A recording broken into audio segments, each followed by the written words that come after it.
now that we've written this book, I think everything that I did led up to the unique perspective to write this book. And I call it a story. Like, a business book is still a story. Whether you're writing fiction or non-fiction, it's irrelevant. You're still telling something quite personal. And if you fail to tell a personal story, you're just not going to sell what you need to sell. You're not going to get the ideas across. They're not going to stick.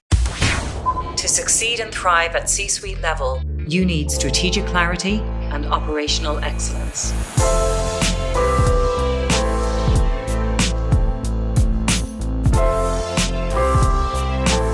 Hello and welcome to a very special episode of the C-Suite Framework podcast.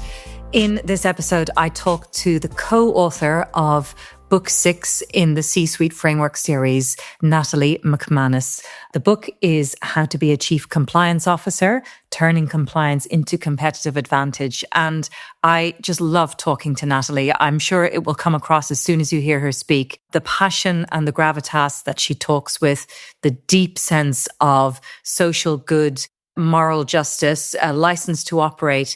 She takes a field which to many might seem as a little bit prosaic and dry, no offense to compliance officers meant in that, but she turns it into something altogether different, full of passion and urgency and relevance.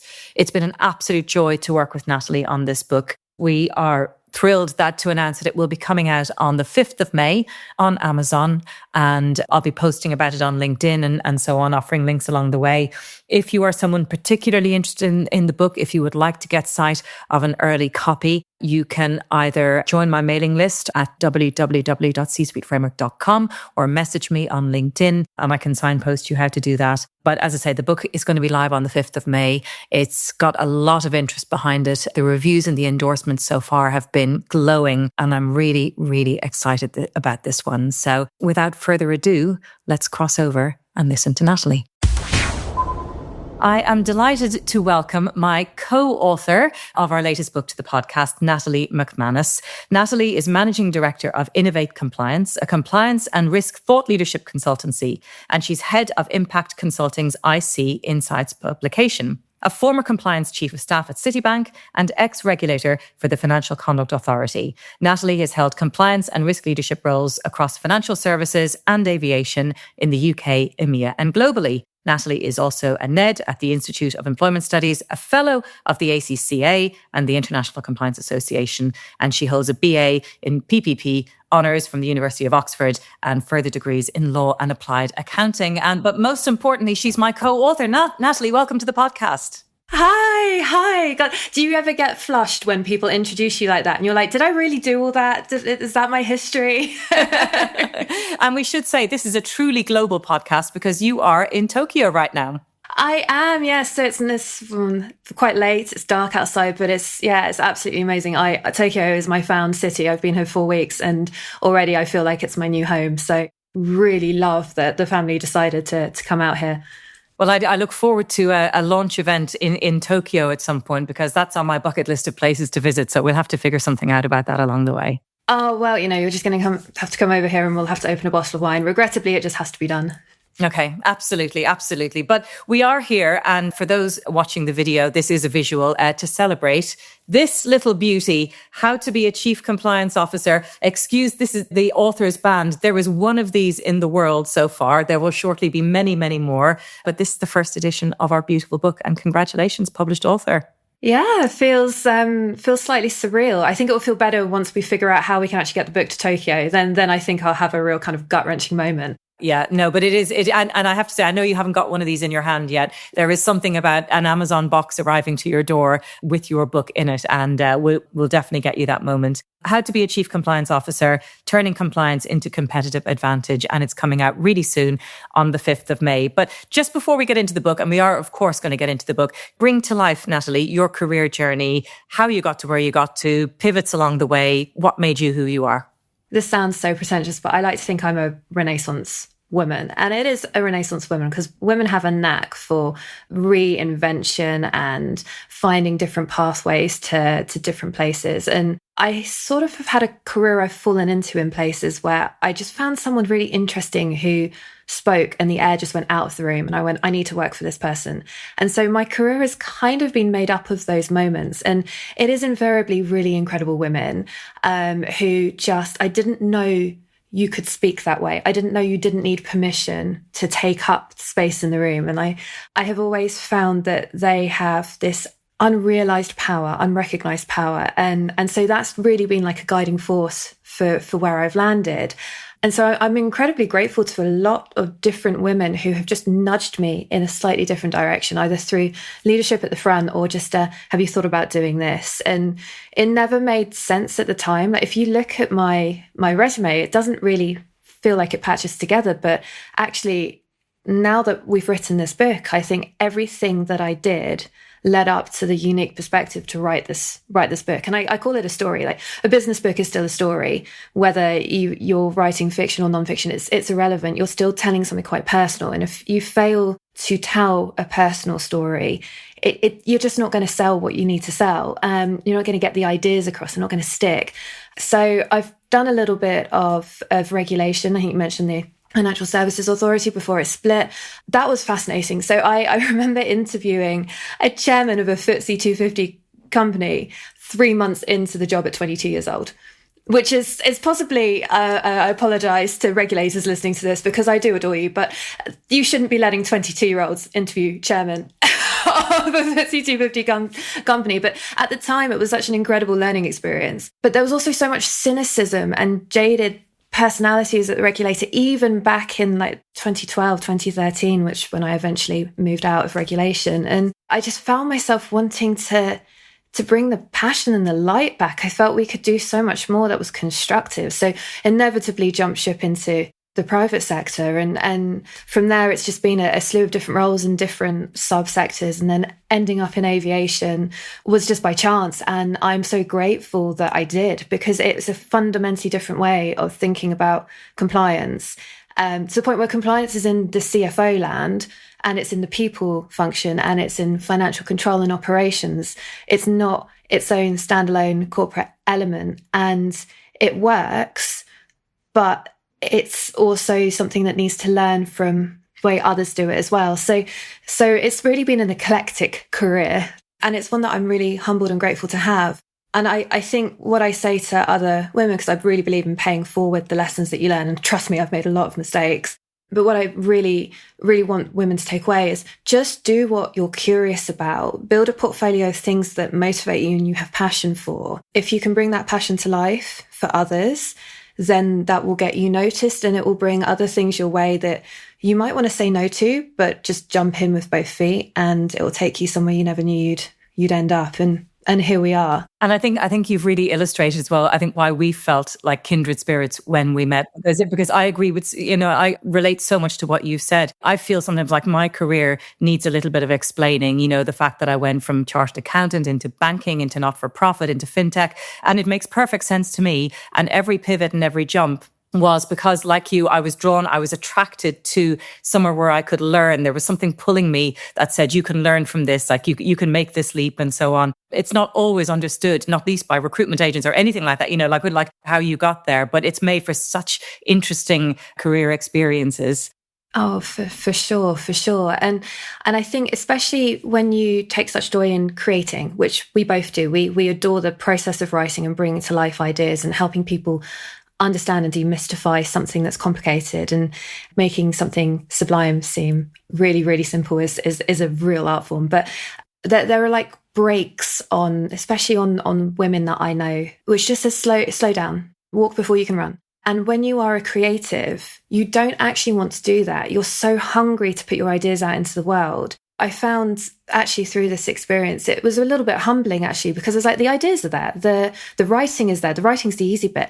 Translating it into something that makes sense for others. So publishing for other people and making sure what you have to say is something they want to hear is an entirely unique set of skills that I just hadn't really thought about. But I wouldn't have been able to do this if I hadn't taken all of the steps to get here. So again, if you don't have gratitude for your career, even the bits that look like mistakes, even the bits where you're like, I cannot believe I was doing 100-hour weeks for this role in this location, or I can't believe that I landed in that situation at that point in my life. It doesn't matter. It all washes out. It's just all experience that makes your perspective unique and brilliant, even on the days you're not brilliant.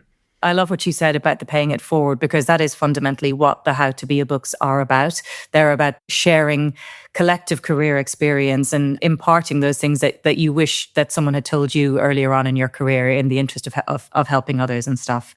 Was it a Women in Banking and Finance event that we met? It was. It feels like quite a long time ago, but it was actually it was less than a year ago that we started planning that event. I love Women in Banking and Finance, and I love the people who made that opportunity happen. So Lucy Ellis-Keeler, who was just blowing people away, and Sarah Gressy, who's just been running with that thought program. And I was working on my Fighting Data Fiction masterclass at the time, which was extremely esoteric, and in hindsight was possibly not the right thing to launch my playbooks with. But again, you live and learn.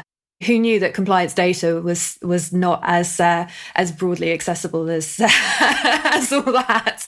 But there was just something that struck me in that interrogation of how compliance thinks about data or doesn't think about data, and how the AI disruption to everyday life wasn't really being thought about in a way that made sense for compliance. And I realized it's because compliance didn't itself make sense. So I think we've learned that with AI, there's a real sense of you have to have something that's fit for purpose that you can build on. Otherwise, AI just compounds and amplifies all the weaknesses. And that was the eureka moment, actually, that compliance just didn't fit together very well. And when you were trying to explain compliance to other people so that you could prepare for that AI transformation with its processes, you could solve problems in pockets, but you couldn't solve the whole picture because people weren't very good at explaining the whole compliance picture. And that just got worse the more you spoke to people in other industries, because people always had nuanced ways of thinking about problems, or different people did it with different job titles. And some businesses are decentralized and others are extremely regulated and very, very clustered in the center. And I think I just felt like enough is enough. I need to talk about this. I want to bring this to life. And this is where the conversation needs to go. But in having the conversation with you and with others, I felt we hadn't got the foundations right, which is what then started me on that journey. And I think it's quite interesting because you and I had that real kind of, we were going to write a book on compliance, but we hadn't talked to one another about it. And we came at it with a different perspective. So mine initially was going to be a lot more technical.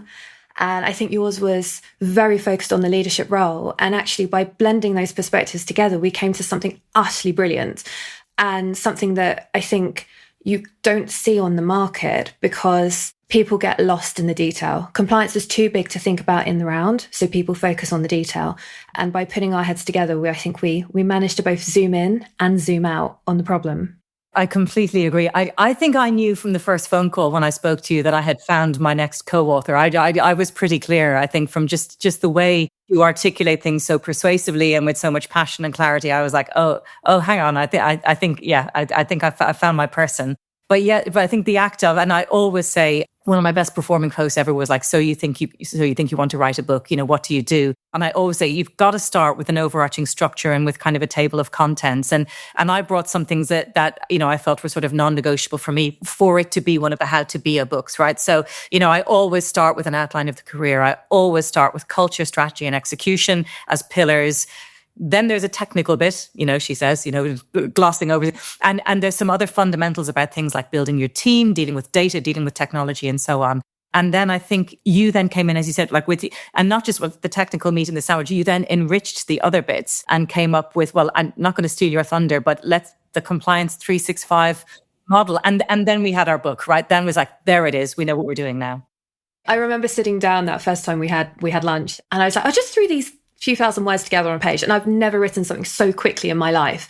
And it was just this really pretty standalone chapter about why compliance, you needed to persuade the CFO to give you money, and that to do that you had to speak the language of the CFO. And it was a really pretty little essay exploration that I wasn't sure how on earth you would make a book with chapters that all felt like that. And I know we both had the vision, you have to have the compliance model in the middle and you have to simplify the complex. So I think I scared you as I started talking about the web and the infrastructure and the ecosystem of compliance. And you were like, I can't write a book about that.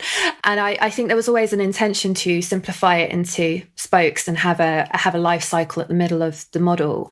How we did that without just rehashing what's in the international standards or what's in the US sentencing guidelines, that was where the magic came in, was translating the theory into something practical that was interconnected across operations. So I think I knew straight away that you were looking at it through an elevated lens to how I had historically looked at it. And I also realized that what we hadn't, neither one of us had twigged until we put our heads together, was this wasn't a book for compliance officers. This was a book on compliance for leaders. And so although we've called it How to Be a Chief Compliance Officer, actually, all of the feedback we've received so far is this is a book for everybody. If you are in a control function, if you're in audit, if you're in risk, if you're in financial control, if you're in the people management side, you need to read this book. And if you're the CEO and you want to understand what compliance is and what you need from your CCO to be effective, this is the book you read.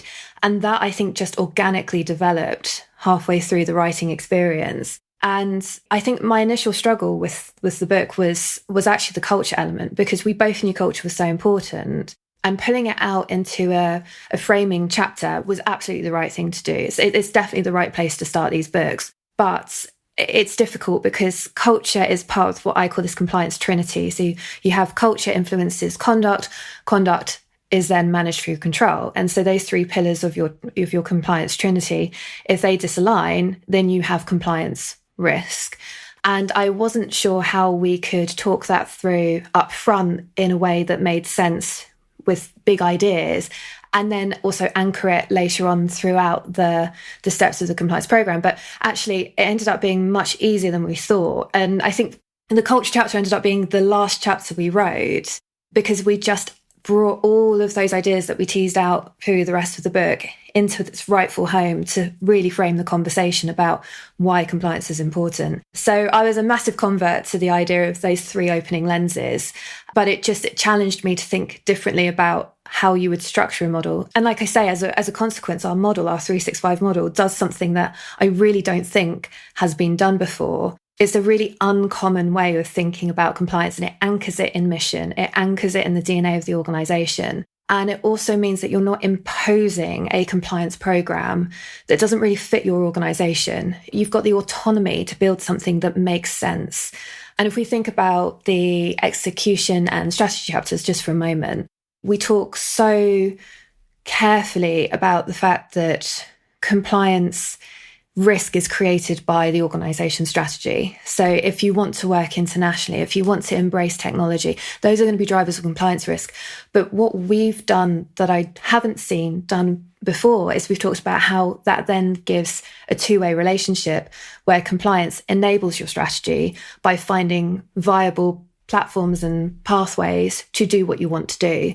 So when you bring compliance into those early conversations, when you are in the room for decisions, you find ways of saying yes, not retrospective ways of saying no. Yeah, or we can do this as long as we think about that, or here are the considerations in choosing option A or option B. So it's completely grounded in what the organization is trying to do, as opposed to a retrospective. Well, I'm auditing you against the rules. Exactly. And it takes compliance away from being something that's quite prosaic and very processy, and puts it in its rightful place of strategic vision and value add and sustainable business practices.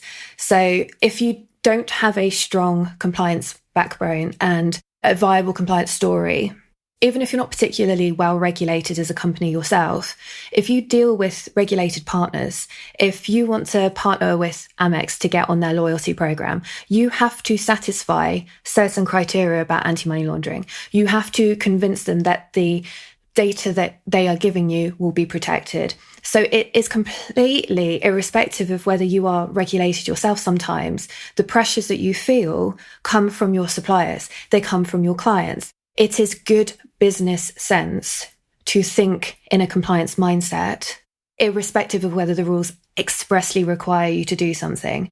And then, of course, you've got the lived reality for pretty much any firm now, which is that no matter how small your firm is, you are subject to a real exodus of regulation. And in the book, we talk about our 10 universal compliance themes, but there are 145 compliance risks that underpin those 10 themes. And they go from employee welfare through to licensing risks, through to product safety, through to sanctions, export control orders. They cover such a gamut of things that any corporate or any organisation operating, no matter where they are in the world, needs to think about. And so if you are a company that you don't think you're in a regulated industry, you're wrong, because everything is regulated these days. And that interconnectivity, you need to be able to cut through the noise and deliver something simple and agile. So something that will fit the companies that are entrepreneurial, but also something that will fit your biggest regulated banks. Sometimes I find with books, the strapline is the hardest thing to write, but you very clearly came to the line turning compliance into competitive advantage, which I love, because when you have a compliance function operating in the way that you say, it's not just you're not breaking the rules or getting into trouble or whatever. It's actually a weapon. It's actually, it's going to make you more effective and more competitive in your market. This podcast is brought to you by the best-selling How to Be A range of books. These books, authored by me, Jennifer Geary, in collaboration with other seasoned experts, break down roles such as the COO, Chief Risk Officer, Chief People Officer, and Chief Sustainability Officer into their component parts. They explain the technical capabilities you need, but also how to operate at this level, preparing yourself, getting to know your peers, engaging with culture, strategy, building your team, and much more. Over 30,000 books have been sold, and the books have received overwhelmingly positive reviews. There's even a book about the role of AI called The Augmented COO. Check out the books, available on Amazon and Waterstones now. The 365, let's just break it down for our listeners a little bit. So the 3 are the fundamental pillars of culture, strategy, and excellence. Walk people through what the 6 and the 5 are. So 3 lenses through which you look through the world that help you anchor where compliance finds its place.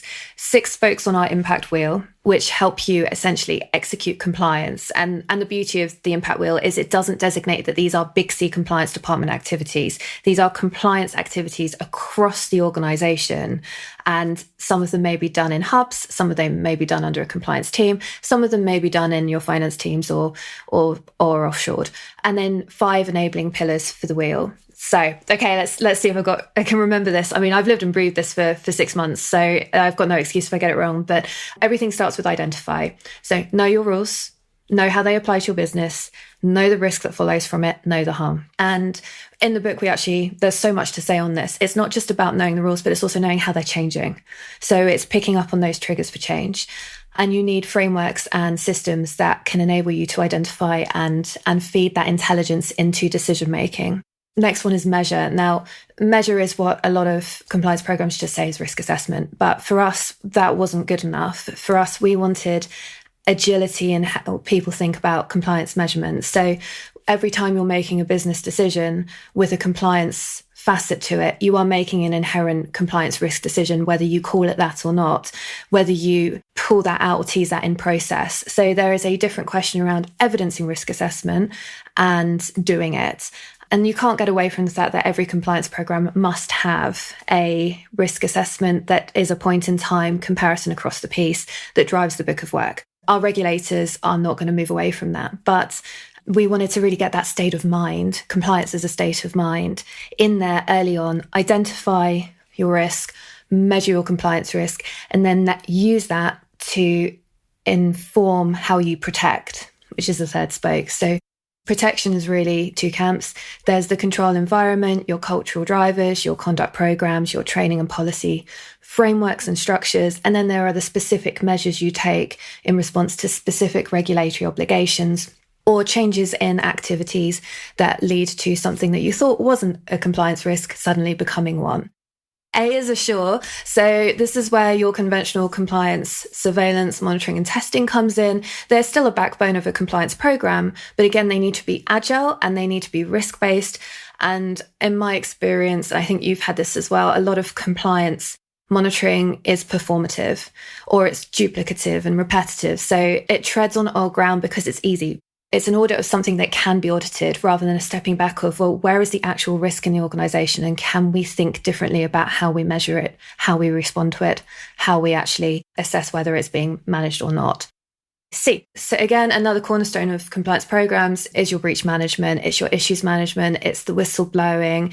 It's the intelligence that bubbles up that says something didn't work or something's broken or gone wrong. And so there's a lot of information in the book around how you build frameworks that are agile enough to get the right intelligence and tracking out of this without essentially inundating the organisation with too much detail and paperwork. And we talk about legal privilege. We talk about the risk of what you write down being discoverable. You've got to be really, really careful that you don't misdiagnose or point fingers. You need to be factual and fluent in the language of control and fluent in the language of remediation. And then we land on TEL. And TEL is the intelligence gathering. It is the reporting to the board. It is the risk management frameworks. It is the engagement with regulators. It is the exam management.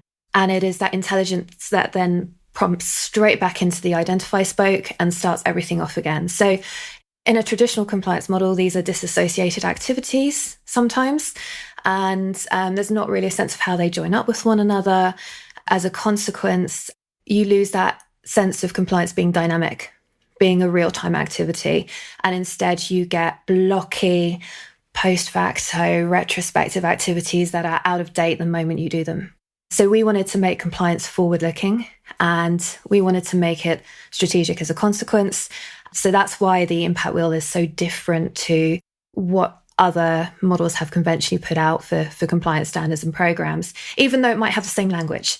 So just to pause there, Natalie, for 1 second, impact, just to recap, is identify, measure, protect, assure, correct, and tell. What I love about it is it's really simple on one level, but there is an elegance and a sophistication in that simplicity. Each of these actually delves into some quite technical areas. But if you are a new to role CCO, if you are an aspiring CCO looking at that first role, or if you're in role and you're just struggling with putting structure on what you're trying to do or why things aren't working or they're not working together, it's a really fail-safe, tested way to kind of go around all 6 and just take a look. Exactly right. Yeah, take a step back and evaluate, do these key infrastructure pieces actually exist in my organization? What's the technology that enables them? Do we have a fundamental problem that we say we've got a compliance program, but it's missing pieces? And are the pieces that we have sustainable and robust? So the big problem I always see with my clients, the organizations I work with, is in the identification. They'll spend a lot of money trying to map out the world that is relevant to them. And then there'll be lost talent or the budget will change and it won't stay up to date.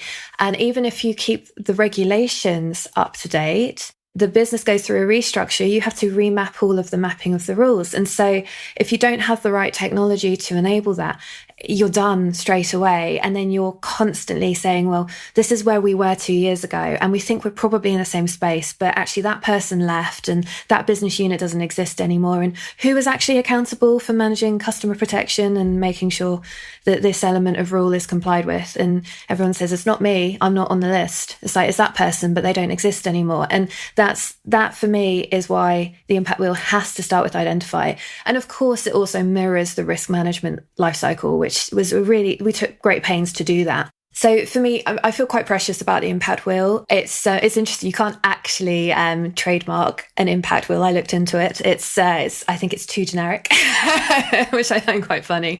And then, of course, as I've said, these are activities, but there's no real sense of structure yet or how they are performed in practice. That is a unique decision that fits with the philosophy of each organisation. And what determines that are the 5 pillars. And so, obviously, first pillar for us was governance, because compliance and governance are so interwoven. There's a piece in the book where we discuss the role of the company secretary versus the compliance officer, because when you speak to company secretaries, they actually have quite a lot of the compliance remit within their role, but it often gets squeezed out into more of an administrative place. We talk about some of the fundamental protections for compliance, so your independent structures, your escalation channels. And again, we don't specify who must run these. We simply say, independence is a concept that must be preserved if you want to have integrity in what's being reported or what's being scrutinised. So you can have that independence in a compliance department, or you can have it in a risk department, or you can put your whistleblowing reporting lines into audit. You can do it whichever way makes sense for your organisation. Just make it clear and make it safe. From there, we go on into operations, which, again, when you think about it, you can't do compliance in a vacuum. Your operations for compliance must reflect the operations of the broader organisation. And as we talk about at length in the book, decentralized compliance really is the only option for a lot of organizations. And it makes sense. Like, why would you divorce aviation compliance from operational safety when it is so integral to the reputation and success of the organization? You don't need a separate compliance department telling you that engineering needs to follow certain rules, because it's so innate to what the company does. And we talk about various points of deliberation. So do you need a chief of staff? What would a chief of staff do? What would a chief compliance office look like? Where does your conflicts office sit? So there are nuances that we get into, but again, they're just to help you think. They're not telling you the right way to do it. And then our final 3 pillars are technology, data, and advisory. Now we'll talk, I think, tech and data we'll leave for just a moment, but advisory, that's the beating heart of your compliance officer. If you can't persuade people, then you're done before you've even got started. It's not enough to be right. You have to be listened to. It's not enough to have the facts. You have to tell a story. And your advisors might be legal officers. They might be people in the business, but there's something quite special about compliance advice. And they really kind of flirt with what we call going native versus having enough perspective to step back and actually see what the issues are. So we get into the weeds of some of those issues. And then tech and data, which really was your forte, right? So I had a sense of what the data world looked like for compliance, but actually thinking about the technology stack and innovation and fintech, really that's where you just shone. So it's probably worth you taking the mic back on that one. And we also, of course, in that section have a chapter on compliance in the age of AI as well. But just to go back, I have obviously through my career a lot of experience in system selection, thinking about things like technology, architecture, thinking about, when you realize, and I think we've pretty much concluded that you can't be confident about adherence to compliance regulation in our complex world without technology these days. It used to be 10 years ago, I might have said you can do this on spreadsheets. No longer, right? It's too complex, it's too overlapping, it's too layered. And so we are talking about reg tech solutions, whether bought or built along the way. But yeah, I've got lots of experience of, system selection, thinking about what you need, thinking about the design, how you take your organization through that decision process. And obviously in today's world with that mastery of data and knowing where your data is and what data you need to capture. And frankly, not just measuring stuff because you can, but measuring it because it's the stuff that you're supposed to measure and developing that data. And I think also, of all of the different, and I cover this in the 16 disciplines and the augmented COO, but compliance to me was always an area that is just ripe for improvement and augmentation through AI. Sampling to 24/7 compliance, we're able to use the technology to actually surface to us apparent anomalies that human beings can then do something with. And obviously that's not without threat as well. And we talk about the threats and we talk about how this could go wrong. But any chief compliance officer today has to be right across the data brief, the technology brief, and conversant in what that means. It's such an important enabling pillar. And I think that's why it was really important for us to put up front what actually makes a good chief compliance officer. What are the skills they need? We try not to be too fluffy with this because we could have spent a whole book talking about leadership styles, but this is about the specifics of the compliance role. It's about the need to translate. You translate regulation into practical advice. You translate technology into something that is really kind of received by operational people. You're in the weeds, but you're also out at the 50,000 view. You are a powerful voice, but you don't actually make the decisions. And you've got to be really careful that you don't overplay your hand. And so with the technology side, I think for me, yes, everyone talks about AI introducing new risks of hallucination and bias and how you're going to control for the black box thinking and what does it mean for the accountability gap. And again, we flirt with some of these ideas in the book, but the more fundamental point is, do you understand how decisions are taken in the organization and what technology is facilitating that? Because if you are a very tech-engaged company, you cannot have a compliance officer that does not understand technology. In the same way that you can't have a chief compliance officer at a bank who doesn't fundamentally understand banking products or why people make the decisions they make in leadership roles in banking. So even when you're talking about technology and data, you're still talking about people. You're still talking about relationships and needs. You're just talking about it in code with an element of structure to the conversation.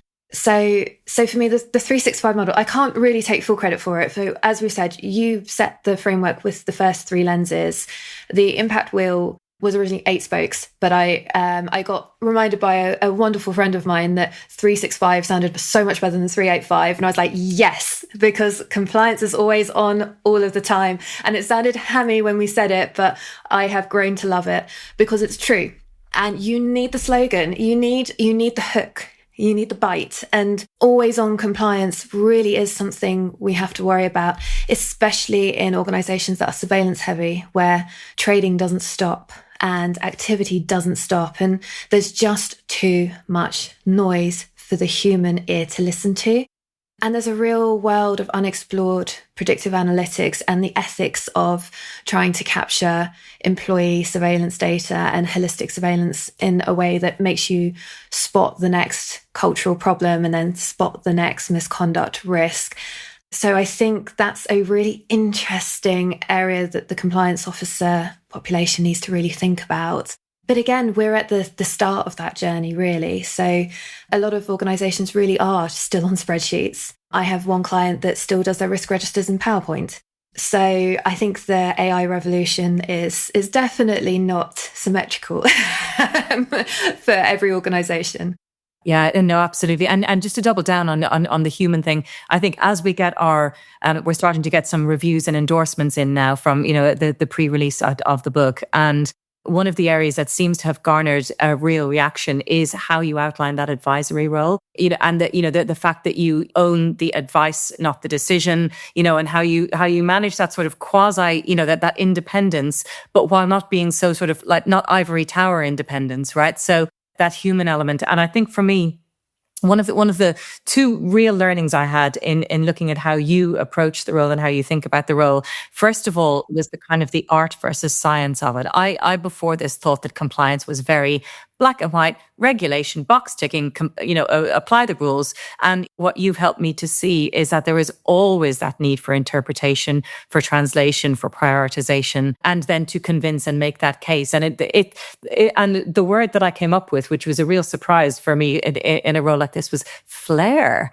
That actually, you can demonstrate flair and passion and intelligence and insight in how you implement your compliance framework. And I don't think flair is a word often used in the context of compliance, and it should be. It's not. And I spoke with a CRO of a bank about a role a couple of years back, and a lovely guy, really, really intelligent guy. And he said he was surprised by the academic perspective that I brought to compliance, that, the combination of legal and risk and accounting. And I said, but this shouldn't be surprising. It shouldn't be surprising that engaged, passionate, morally strong people want to be in a role of compliance and they bring passion for that role. And I'm seeing it in the generation of people that are coming up. But also I've been really positively influenced by incredible role models in this space who have given me the frank advice I needed when I needed it. I had one great boss of mine say, you better be damn sure on your advice, because if you get it wrong and something bad goes wrong, you will have to resign on principle. And I was like, that terrified me for a year, but I needed to hear it.